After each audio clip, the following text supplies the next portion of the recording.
Bienvenido a ANFRA 2022 de BIS, estimado Daniel. Buenos días, gusto de saludarte. A tu disposición. No sé si me escuchas Sí, bien. un primer panorama, Daniel, si es posible, como hombre ligado a la política, con muchos años de experiencia en el tema, una opinión antes de ingresar al tema educativo, del momento este nuevo gabinete Vázquez, y qué es lo que se le espera a la población, sobre todo de menores recursos, este cuarto gabinete del presidente Castillo. Bueno, lo que podemos asegurar es que esto no tiene parangón en la historia del Perú, creo yo, porque lo que está sucediendo, que en menos de 6 meses tengamos 4 gabinetes, realmente es catastrófico para el Perú. La gente no se da cuenta del daño y de la parálisis que está teniendo el Perú en este momento. Y más aún con un presidente que ha reconocido pues que él no tiene experiencia y se está utilizando al Perú como su escuelita para aprender. Y el Perú no necesita, honestamente, de gente que comience a aprender en base a la experiencia, al experimento que se haga con el país. Y esto lo está demostrando con los sucesivos gabinetes que ha tenido. El último gabinete, este último gabinete, también tiene problemas. Dijo que iba a ser de ancha base, de no sé cuánto. Para gobernar el país se requiere utilizar sus mejores hijos. ¿Qué le hubiera costado, por ejemplo, al presidente, si no tenía equipo de gobierno, recurrir a las mejores universidades del Perú? Por ejemplo, si yo quería un buen ministro de Energía y Minas, a lo mejor me iba a la UNI, pues a la Universidad Nacional de Ingeniería, hablaba con el rector y decía, quiero que me selecciones 5 personas que tengan grandes calificaciones de conocimiento, etcétera, y buscaba personas de la universidad. En la UNI le aseguro que no hay millonarios, ¿eh? También los hay, digamos, procedentes, pero son muy pocos. Pero entonces debía recurrir a todo el potencial que tiene un país. Pero ¿qué ha hecho, por ejemplo?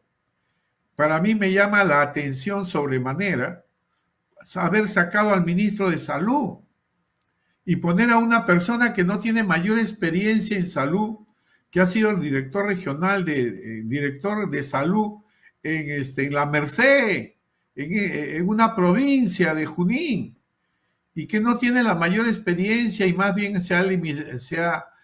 ha estado involucrado en hacer propaganda a productos supuestamente sanatorios y estas cosas, comportándose como un mercachifle de otras empresas que venden medicamentos naturales sí, medicamentos naturales. Entonces eso revela realmente que este señor ha sido impuesto y ha trabajado con el señor Cerrón en el gobierno regional. Y si es un hombre que no tiene conocimientos, es lo que se llama cooptación. ¿Qué significa la cooptación? Yo atraigo o llego a trabajar conmigo un hombre incompetente porque sé que va a hacer todo lo que yo diga. Entonces, un hombre sin esa experiencia, que inclusive el colegio médico, acabo de escuchar, lo acaba de criticar, no está de acuerdo con esa designación porque hay médicos mucho más competentes, con experiencia en gestión médica, etcétera. ¿Para qué lo pongo? Para manejarlo. Lo que hacía Montesinos. Utilizo un incompetente, lo pongo en determinado cargo y él va a trabajar para mí. ¿Para qué? Para apoderarse de los cargos, para meter a la gente que ellos quieren, para meterse en las licitaciones y comenzaría toda la cutra, las coimas, etc. Esto es realmente sorprendente y eso revela que Castillo, en realidad, lo único que quiere es mantenerse en el poder como sea. No importa que saque a mi mejor ministro. Si le había propuesto ser premier, quiere decir que aparentemente lo tenía en alta estima. Pero después el mismo ministro ha declarado, dice, necesito un hombre para meter en el Ministerio de Salud porque estaba siendo presionado por la vacancia, según él. Entonces, con Cerrón y Perú Libre le están asegurando los 44 votos que él requiere para no ser vacado por el Congreso.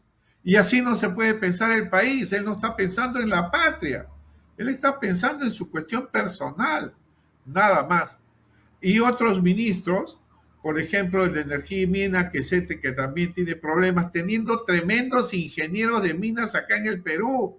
El ingeniero Herrera Descalzi, que es magnífico en gestión y en conocimiento, y otros ingenieros más. Entonces, el ministro del Interior, que también tiene graves problemas que resolver y se requiere un experto, no salir en operativos, mostrar que yo estoy haciendo un operativo cuando ese no es el problema de la seguridad ciudadana. En consecuencia, creo que el Congreso no lo va, no le va a dar la confianza. Yo le aseguro que le va a dar la confianza, porque también es una lucha de sobrevivencia. También el Congreso quiere sobrevivir y no va a gastar sus balas, porque tiene otra herramienta, la censura permanente de ministros, que puede ser. Pero entonces, ¿y quién se perjudica? La patria, pues. Al final, los peruanos de la a pie. patria. ¿Quiénes pagan el pato? Los pobres. Por ejemplo, en la parte educativa, ¿quiénes son los que están pagando el pato con estas decisiones que están haciendo los congresistas? Que dicho de paso, son de muy bajo nivel, son de una educación muy pobre.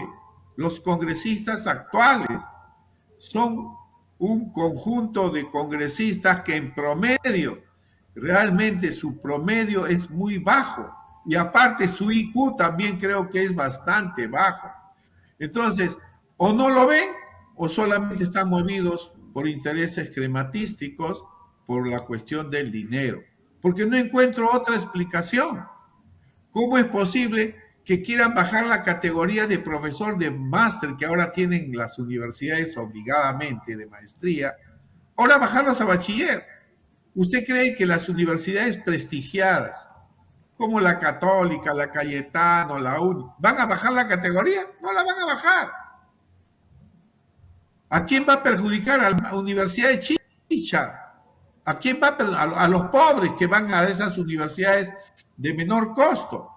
Si la idea de la ley universitaria es que todas las universidades, inclusive las privadas, sean de mayor costo o de menor costo, tengan un mínimo de calidad.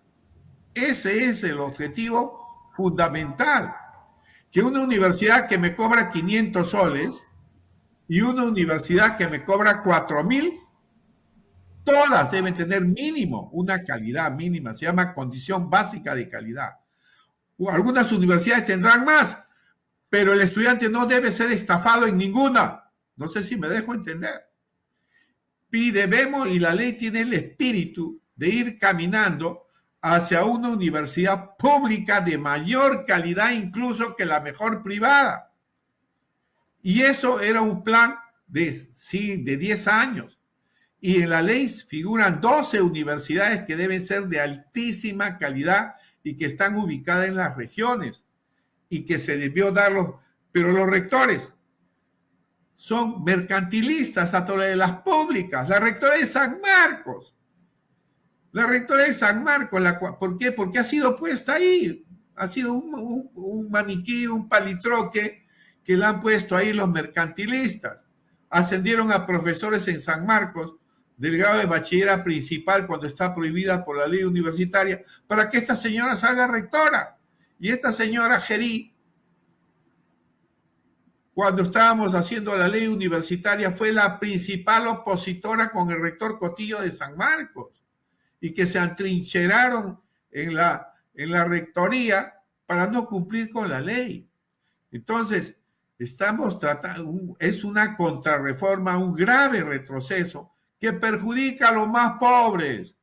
Eso tienen que tener en cuenta. ¿Por qué?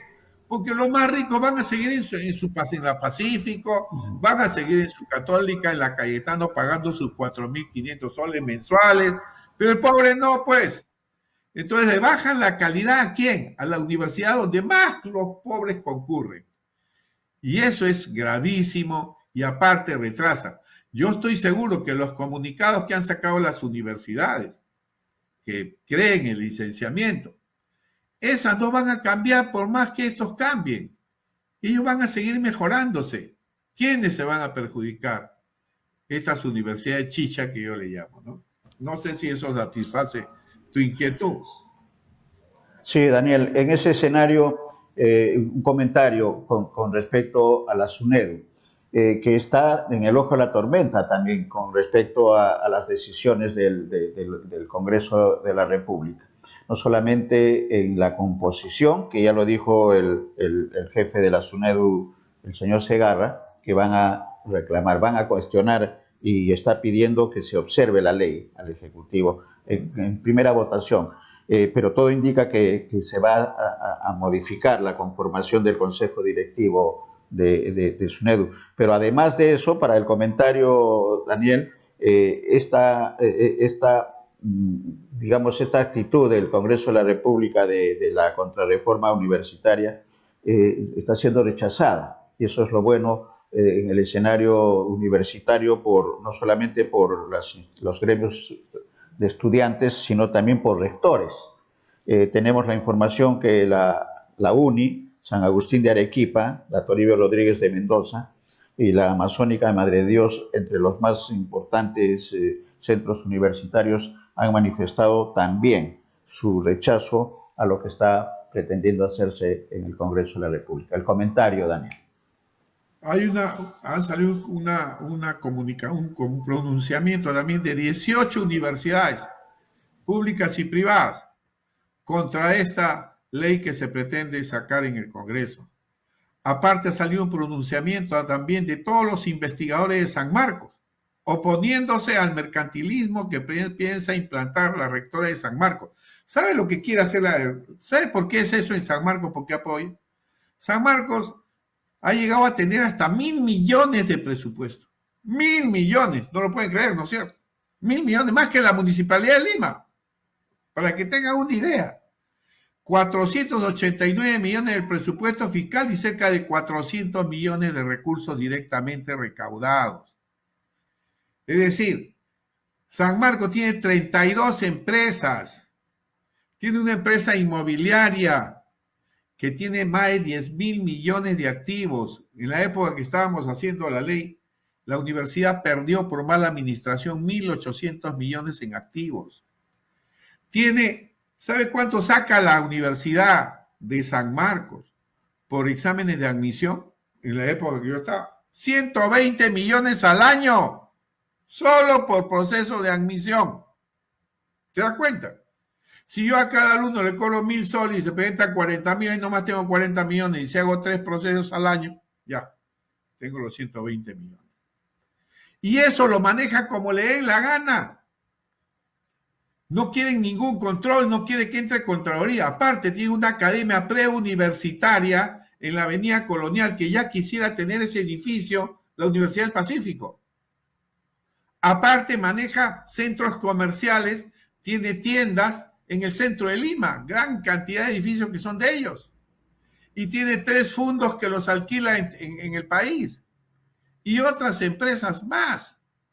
Entonces, gran negocio. Entonces salió la rectora, la vicerrectora, por ejemplo, de la Universidad de La Cantuta. Y ella misma se delató. No nos dejan manejar los recursos directamente recaudados como debemos hacerlos nosotros. Se dio una ley en la cual se le subió el salario a los rectores de universidades públicas. 25.000 soles gana el rector. Y los vicerrectores 22.000 soles. Pero con una condición, por todo concepto, ya no puede recibir bonos de ninguna naturaleza, solo sus 25.000 soles.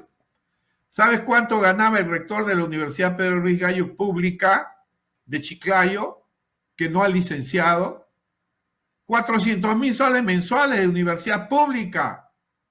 ¿Sabes cuánto ganaba había un rector en una universidad en Lima pública que ganaba 300.000 soles mensuales? Entonces, de pública y de privada ni hablar, y creo que tú lo conoces, que cuánto sacaba el rector de la Garcilaso, más de 2 millones de soles mensuales. Es decir, sacaba al año más de 25 millones al año, porque eran varios sueldos. Entonces, imagínense, queremos una universidad que siga así. Cada rector, ¿usted cree? ¿Por qué quieren suplantar o meter gente al SUNEDU? Porque no quieren control, porque quieren dejar a las empresas privadas, a las universidades privadas que no quieren invertir, volver a las coimas. ¿Pero por qué? Porque ellos van a manejar desde allí, dicen, van a ser elegidos democráticamente los representantes del SUNEDU en cada universidad. Imagínense, acá no se requiere democracia, se requiere técnicos y científicos. Y así son elegidos en este momento meritocráticamente representantes de universidades, son públicas y privadas, son los que están en este momento en el SUNEDU, en el Consejo Directivo, por curso. Y están los más exitosos, los más reconocidos. Y por eso, si la ley no hubiera cumplido, no hubiera tenido resultados buenos, pues, pero la ley ha tenido logros. Entonces no podemos comenzar a corregir una ley que realmente tiene logros y tenemos 8 años y recién estamos comenzando la reforma, para que tengan una idea. ¿Ustedes han visto algún rector de universidad pública que sea una brillante académico, un brillante académico, un brillante investigador científico? No. ¿Por qué? Porque son elegidos políticamente, hacen su campaña, ¿no? Y en realidad los académicos, los científicos no quieren meterse en problemas. En cambio, los rectores salen elegidos porque compraron el tercio estudiantil, porque lo obligaron a no sé qué cosa, porque ascendí a tales profesores para que voten por mí. Esos son en las públicas. Muy pocas excepciones han habido de rectores que son brillantes. Por ejemplo, el rector Alba, que venía del MIT. La UNI. El rector de la Agraria, que venía de una PhD de una universidad sueca o de Sao Paulo, creo. Pues, son muy pocos, pero la mayoría son políticos. Y en la universidad privada, el representante, el rector de la universidad privada, ¿es elegido? No, es puesto a dedo ¿por quién? Por el dueño. Y el dueño lo saca cuando le dé la gana. Pero además, estamos hablando de 142 universidades, de las cuales 90 son privadas. En cualquier elección democrática, ¿quién gana? Las privadas sobre las públicas. 90 votos contra 50. Entonces, esto es una desgracia realmente. ¿Qué tiene que hacer SUNEDU, Daniel? ¿Qué tiene que hacer SUNEDU? SUNEDU está en una lucha en solitario con respecto al Congreso de la República. ¿Cuáles serían las acciones que debería tomar? Ha hablado de que va a recurrir al Tribunal Constitucional, pero ¿qué acciones son las que debería tomarse a nivel de SUNEDU para evitar toda esta situación que parece irreversible, pareciera irreversible, Daniel? No, ya nos han amenazado desde antes de que cuando estábamos haciendo la ley y estábamos haciendo la arquitectura, yo era presidente de la Comisión de Educación y tenía 6 dueños de universidades. Acá es el bajo nivel de esos congresistas. Y aparte, todos, el 90% proviene de universidades no licenciadas. Sí, correcto. El presidente de la comisión, el señor Medina, proviene de la Universidad Néstor Cáceres, de la universidad no licenciada, y que estaba enjuiciado sus autoridades por lavado de activos. Entonces, hay un interés de todo esto. Hay conflicto de intereses. Entonces, ¿qué queda? Después de la protesta, después de todo lo que se ha hecho, las manifestaciones de universidades que no quieren esto, que hay que perfeccionar la ley universitaria, por supuesto, pero ha sido felicitada hasta por la UNESCO, últimamente, que el Perú ha dado grandes pasos en la reforma educativa en el país, porque nosotros no solamente sacamos la ley universitaria, sacamos la ley de reforma magisterial, sacamos también la ley universitaria y la ley de institutos y escuelas, y la ley de protección a la economía familiar y la ley general de biblioteca. Eso fueron y la ley de moratoria. Fuimos los que sacamos todas esas leyes. Evidentemente yo estuve más de 3 años, casi 4 años en la Comisión de Educación. No hubiera posible sacar esto. Lo único que le queda en este momento es recurrir al Tribunal Constitucional. ¿Por qué? Porque el Tribunal Constitucional, el 2006, ya había sacado una sentencia en la que decía que el sistema universitario peruano necesitaba supervisión externa, que no se podía ser juez y parte. Estaba la ANR, la Asamblea Nacional de Rectores, y la CONAFU. Y después, cuando nosotros sacamos la ley universitaria, consulté yo a constitucionalistas y todo, pero no obstante, a pesar del parto que fue sacar la ley universitaria, Fuerza Popular hizo una acción de inconstitucionalidad ante el Tribunal Constitucional a través de la congresista Marta Chávez. ¿Y por qué? Porque ahí en su grupo parlamentario estaba el dueño de las Alas Peruanas, estaba el dueño de la San Juan Bautista, etc. Y después nos dimos cuenta que el señor Ramírez era el que bancaba también a Fuerza Popular. Presentaron acciones de colegios de abogados de Lima, también de corte aprista, también presentó una acción de inconstitucionalidad contra la ley que acabamos de sacar. Y dos más, 4 acciones de inconstitucionalidad se presentaron.